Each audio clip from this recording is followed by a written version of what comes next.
Hello, everyone. Welcome to Living and Learning. I'm Allison Kinnear.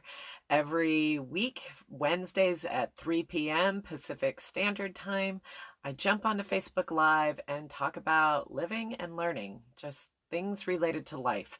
And this month, for the month of June, we are talking about boundaries. Last week, we talked about sometimes the real consequences of setting boundaries and not setting boundaries. Today, I'm going to go a little bit deeper into one of the beliefs that need to be in place so that we can successfully set boundaries. And that belief is simply that we matter, that I matter, that other people matter. And for those of us who struggle to set boundaries, we struggle to say no to things. We find ourselves in a people-pleasing position. We find ourselves wanting to say yes. We find ourselves maybe overcommitting. We may struggle with thinking, we might understand it in our minds, but in those moments, we might believe that other people matter more than us. The school needs volunteers. Well, I've got a lot of things on my plate, but the school matters more than me. Or your family is asking you to do something that you feel like if you say yes to it, you're going to be in resentment. But you know what? A good mom sacrifices herself, right? And so I'm just going to say yes, because my kids matter more than me. And hello, Allie. Thank you for joining. Hello, hello. If you want to say hi, leave a comment down below. So part of what happens for those of us who are in the people-pleasing and saying yes role is that we tend to defer. We tend to defer our needs, defer our wants, defer our desires, and say, yes, I matter. However, you kind of matter more than me. And this can happen in a relationship, but it can also happen internally. It can happen in our internal world where we might, let's say, make a commitment that really only impacts us. It impacts only our sphere of things. And we might not follow through on that commitment because, well, other things took precedence, other things matter more than me. It's okay if I let myself down. So, and hello, Charles. Hello, Erica. Thank you so much for commenting. Yay, we're all here. Excellent. So really part of that, if you're coming from the people-pleasing side of things, part of what tends to happen is for us to say, yes, I matter. However, this situation or these people, they matter more. And we elevate the value or the worth of other people over ourselves. And that's kind of the go along to get along side of us, right? Now, for other people, their default might be more in the building walls, right? Like my boundaries are not windows, they're not doors, they're walls. I'm going to and they can also struggle with setting boundaries. And they might be in my way is the only way, right? Like the way I see things is the only way that's correct, that's accurate, that should be listened to, that should be paid attention to. It's just like I matter, no one else. Like my idea is the best idea, and therefore we're gonna go with it, right? They may fall in the not respecting other people's boundaries kind of side of things. That might be their struggle because setting boundaries is not hard. So really, when it comes to boundaries, we really want to find that both and space, that my feelings, my thoughts, my time, my energy matters, as does yours. Both and. It's not sacrificing one to please another, and it's not holding so tightly to just our own, that we pay no mind to another. And now what's interesting, and actually I'm going to pause here, Allie, I know people like that set walls my way or no way. Exactly. It's kind of, I feel like sometimes we can either be my way or the highway, or we can be go along to get along. And those two personalities can find each other. What I think is interesting about both of those is that they both avoid vulnerability. You know, if you're my way or the highway, you're avoiding the vulnerability of maybe being wrong. You're avoiding the vulnerability of hearing another person's point of view. You're avoiding the vulnerability of potentially having to take accountability or misstep, or to be perceived as weak or not knowing. And if you're going along to get along, while it may feel vulnerable, the real vulnerability lies, we can stay really comfortable in the people-pleasing role. It's not pleasant. It's not exactly preferable. We don't exactly like it, just like my way or the highway. They don't really like being that way. However, we avoid the real vulnerability that happens when we say, I hear you. I see the need.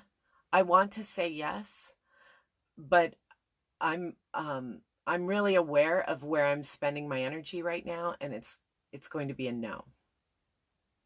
Like, that is our real vulnerable place. That's the place that, for those of us who are people pleasers, that's the part that makes us scared. That part of us that actually says, no, thank you, but no thank you. Without an explanation. I'm just going to say no.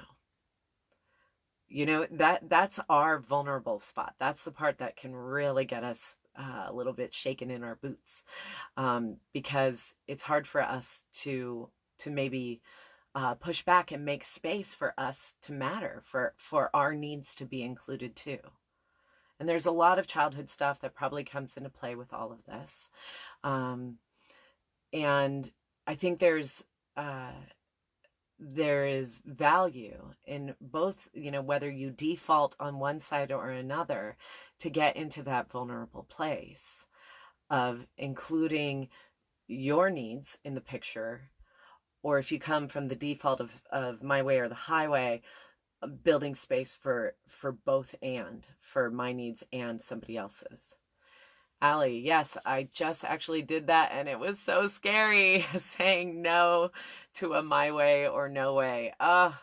Yes, exactly. It's vulnerable. It's scary. For those of us who tend to fall in the people pleaser, we maybe learned that was the way we stayed safe. By going along to get along, that was our safety, particularly as children. We flew below the radar, and we were able to keep ourselves mentally, physically, emotionally safe. So pushing back to say no puts us in that scary place, right? Because we realize as adults, being a people pleaser actually puts us in some unsafe situations. As adults, we actually need to find that balance of my needs and your needs. And for those who fall into the my way or the highway, that is more than likely how they as children stayed safe.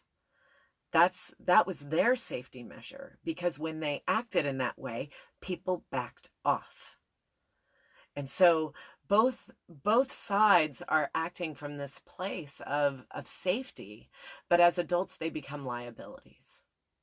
So one other thing that I wanted to say, it's interesting, I'm talking about boundaries, and in my inbox today, there's a coach I know named Darcy Loma, and I'll put a link to her video in the comments. She also does a weekly blog, and she was talking about boundaries, and one of the things she reminded me of was, and it's a great talk, it's definitely worth the watch, she was talking about how Brene Brown, in her research, it showed that the most compassionate people were those with the strongest boundaries.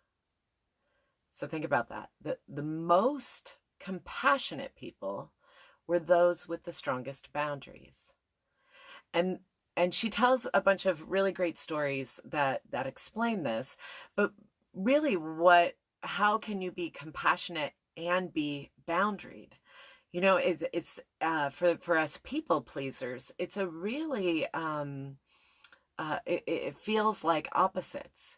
And I would imagine for those of for those who are my way or the highway, to consider boundaries as compassion, maybe that's not how they experienced it, because they were building walls, which is not coming from compassion.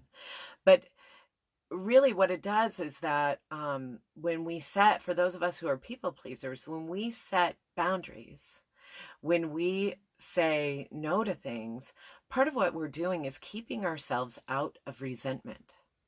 We're keeping ourselves out of resentment, out of gossip, out of passive aggressive. We're keeping all of our emotions and all of our honesty about where we're at on the up and up. And so that's how boundaries help us stay in that compassion. And for those who fall on the my way or the highway, you know, there's a difference when the both and my needs are important, your needs are important. I'm willing to be vulnerable. I'm willing to be weak. I'm willing to not know it all. I'm willing not to have the best idea here. When that space can be stepped into, where you can still be really clear about what your boundaries are while really being present with other people's perspectives, then that's where people feel that compassion. So it's, and yes, Charles, balance, Allie, that seems impossible. Yes, it's kind of a little bit of a brain teaser, right? But really, when you set those boundaries, particularly for those of us who fall in that people-pleasing category, those boundaries are a way of saying, I'm going to preserve my energy. I'm going to preserve my integrity. I'm going to preserve my compassion by not overcommitting, by saying yes when I want to say no, by saying no when I want to say yes, by not saying, you know, when we say I don't matter or you matter more than me, then we can really get ourselves into some uncompassionate spaces. That's when we can start blaming other people. We can start, gossiping about those my way or the highway people. We can do we can engage in a lot of behavior that's unhealthy. And so by being able to step up, to do exactly what you did, Allie, and step into those scary places and be able to say no and to push back, and to say, I matter too. We both matter together. One's not more important than the other, even if one is louder than the other. To be able to do that really helps us stay in our compassion. So I wanted to say that's what I had for today. We matter too. Both and all parties matter. And just recall that when you're needing to set some boundaries. I will be jumping on next week talking about boundaries some more. So I hope you join us, and I wish you a wonderful week of living and learning. Thank you so much. Glad it was what you needed to hear, Allie, and I will talk to you next week. Have a great week. Bye-bye.